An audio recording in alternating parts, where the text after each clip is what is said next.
ভারত তো দূরের কথা, আমেরিকাও আমাদের সাথে টিকবে না ইনশাআল্লাহ। আমরা বলেছি 4 দিনের মধ্যে আমরা কলকাতা হোল করে নেব।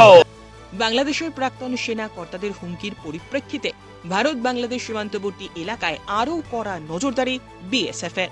বর্তমান পরিস্থিতিতে উত্তপ্ত গোটা বাংলাদেশ, যেখানে ছাত্র সংগঠন থেকে শুরু করে প্রাক্তন সেনা কর্তারা ভারত বিদ্বেষ স্লোগান দিচ্ছেন।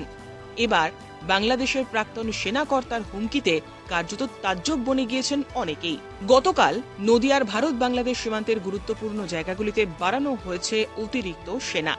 কোনো রকমভাবেই যাতে মৌলবাদীরা কাঁটা তার পেরিয়ে ভারতে প্রবেশ করতে না পারে, তার জন্য 24 ঘন্টা কড়া পাহারার ব্যবস্থা করা হয়েছে বিএসএফ এর তরফ থেকে। এছাড়াও ভারত দখলের হুমকিকে হাস্যকর বলে মনে করছেন নদিয়ার কৃষ্ণগঞ্জ বিধানসভার ভারত বাংলাদেশ সীমান্তবর্তী এলাকায় বসবাসকারী মানুষেরাও। তারা জানাচ্ছেন, 1971 সালে এই বাংলাদেশকে স্বাধীন করেছিল ইন্দিরা গান্ধীর সরকার। ইতিহাস কখনো ভোলা যায় না। ইতিহাসকে ভুলিয়ে দিয়েছে বাংলাদেশের মাদ্রাসাগুলি। সেখানেই শেখানো হয়েছে ভারত বিদ্বেষ। বাংলাদেশের মৌলবাদীরা ভুলে গিয়েছে ভারতের বর্তমান শক্তির কথা, যেখানে গোটা বিশ্ব ভারতকে নিয়ে চিন্তা করে, আর সেখানে বাংলাদেশের মতো ছোট্ট একটি দেশ ভারত দখল করার হুমকি দিচ্ছে। যদিও ভারতের ওপর এক ফোঁটাও দাঁত ফোটাতে পারবে না, এটাই মত অনেকেরই। কারণ বাংলাদেশের প্রাক্তন সেনা কর্তাদের হুমকির জেরে এখন আরও সজাগ হয়ে গিয়েছে বিএসএফ। 24 ঘন্টার সীমান্ত দিয়ে টহলদারি দিচ্ছে বিএসএফ জওয়ানেরা। সীমান্তের চেকপোস্টগুলিতে অবিরাম চলছে নজরদারি। সীমান্তে বসবাসকারীরাও জানাচ্ছেন, পিপিলিকার পাখা গজায় মরিবার তরে। বাংলাদেশের অবস্থাটা ঠিক সেরকমই। আপনাদের মিডিয়া বন্ধুদের থেকে আমরা জানতে পারছি যে বাংলাদেশে কিছু কিছু সেনা মেজর বা প্রাক্তন মেজর এবং কিছু কিছু ছাত্র নেতারা তারা বিভিন্ন রকম উস্কানিমূলক কথাবার্তা বলছে এবং তারা বলছে ভারতবর্ষকে আক্রমণ করবে, যুদ্ধের জন্য তারা প্রস্তুত, এবং তাদের যা ছাত্র সংখ্যা রয়েছে সেই ছাত্র সংখ্যা দিয়ে তারা ভারতবর্ষ শুধু নয় আমেরিকা পর্যন্ত দখল নিতে পারবে।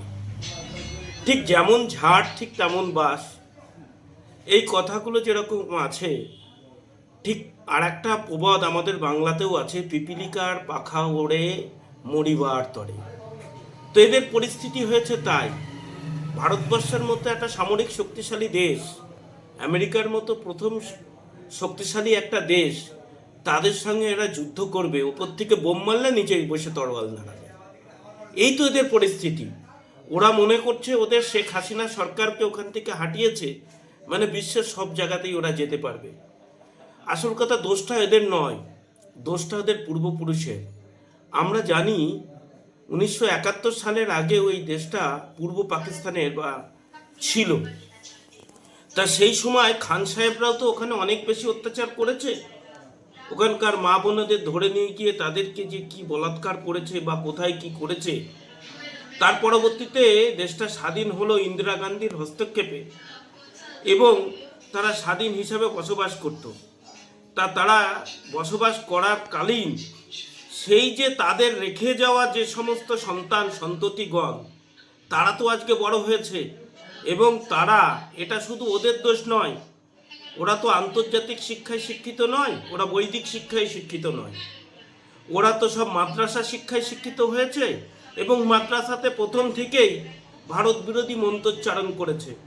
আর যেহেতু ওরা তাদের পূর্বসূরীদের অস্তিত্বে, মানে রক্ত তো কখনো বেইমানি করে না, সেই রক্তের আস্ফলন আজকে ওরা দেখাচ্ছে।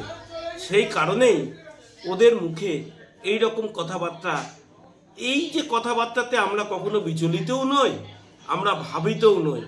আমরা শুধু ভাবছি যে এদের ঔদ্ধত্যতা কতটা বেড়েছে। ওরা জানে না যে ফারাক্কার ব্যারেজ খুলে দিলে ওদের দেশটার অবস্থা কি হতে পারে। ওরা জানে না ভারতবর্ষে যে পরিমাণ মানুষজন বসবাস করে, যে পরিমাণ কাঁচরা হয়, সে কাঁচরা ওদের ওপরে নিক্ষেপ করলে কাঁচরা থেকে বেরোতে পারবে না। ভারতবর্ষে যত পুরুষ আছে তাদেরকে যদি বাদ দিই, আমি আমাদের মা বোনদেরকেও যদি ওখানে বাদ দিই, আমাদের ভারতবর্ষের তৃতীয় শ্রেণীর মানুষ তাদেরকেও যদি বাংলাদেশে পাঠায়, তাদের ছায়ার নিচেতে গিয়ে ওদেরকে আশ্রয় নিতে হবে। তা সেই রকম একটা শক্তিধর দেশ যারা ভারতবর্ষের সামনে এই ধরনের মন্তব্য করবে, এটা বলাই যায় এটা ওদের রক্তের দোষ। আসল কথা, এই ধরনের মন্তব্যের পেছনে পাকিস্তান এবং চীনা যোগ রয়েছে, তাদের উস্কানিতে এই ধরনের বক্তব্য। নদিয়া থেকে আকাশ বিশ্বাসের প্রতিবেদন, উত্তরের প্রহরী।